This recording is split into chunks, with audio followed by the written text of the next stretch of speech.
Hi friends! ఈరోజు వీడియోలో నేను మీతో స్పెషల్ వంకాయ కర్రీ ఎలా తయారు చేసుకోవాలో చూపిస్తానండి.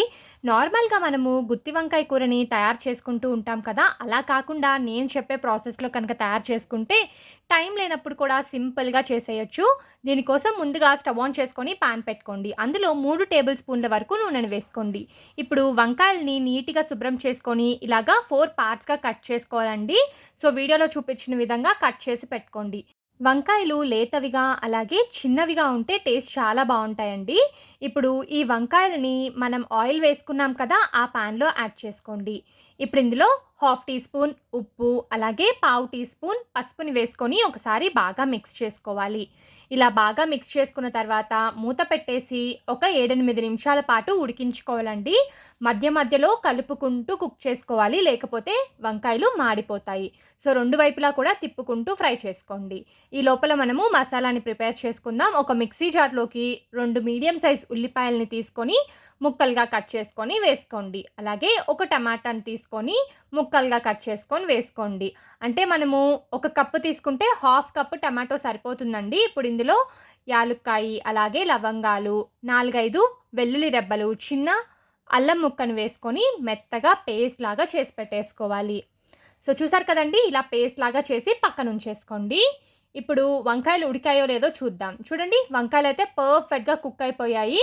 నాకు 7 నిమిషాల టైం అయితే పట్టింది. ఇప్పుడు ఈ ఉడికిన వంకాయల్ని తీసి ఒక ప్లేట్‌లోకి పెట్టుకొని పక్కనుంచేసుకుందాం.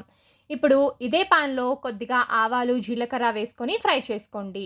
ఇవి వేగిన తర్వాత పచ్చిమిరపకాయ ముక్కలు కూడా వేసుకొని ఫ్రై చేసుకోవాలి. ఇప్పుడు మనం ముందుగా సిద్ధం చేసి పెట్టుకున్న టమాటో, ఆనియన్ పేస్ట్ ఉంది కదా!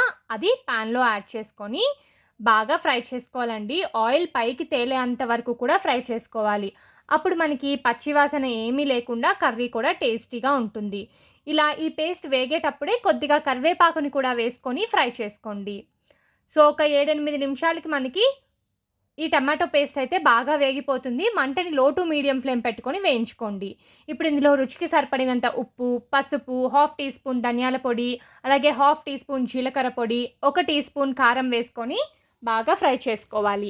ఈ పచ్చి వాసన అంతా పోయే వరకు ఫ్రై చేసుకోండి. ఇప్పుడు మనం ముందుగా ఫ్రై చేసి పెట్టుకున్న వంకాయలున్నాయి కదా! ఆ వంకాయల్ని ఇందులో వేసుకొని ఒకసారి బాగా కలుపుకోవాలండి. అలాగే ఒక కప్పు చింతపండు రసాన్ని కూడా యాడ్ చేసుకోండి. ఎక్కువ చింతపండు కాదు, చిన్న నిమ్మకాయ సైజంత చింతపండు నుంచి గుజ్జుని సెపరేట్ చేసుకొని, ఆ గుజ్జుని ఇందులో వేసుకోండి. అలాగే తగినంత వాటర్ కూడా యాడ్ చేసుకొని కుక్ చేసుకోవాలి. మూత పెట్టేసి ఒక 5, 6 నిమిషాల పాటు ఉడికించుకోండి. ఒక 5, 6 నిమిషాల తర్వాత మూత తెరిచి చూద్దామండి. చూడండి, మనకి కూర అయితే పర్ఫెక్ట్‌గా కుక్ అయిపోయింది. వంకాయ ముక్కలు ఆల్రెడీ కుక్ అయిపోయాయి కాబట్టి గ్రేవీ కుక్ అయితే సరిపోతుంది.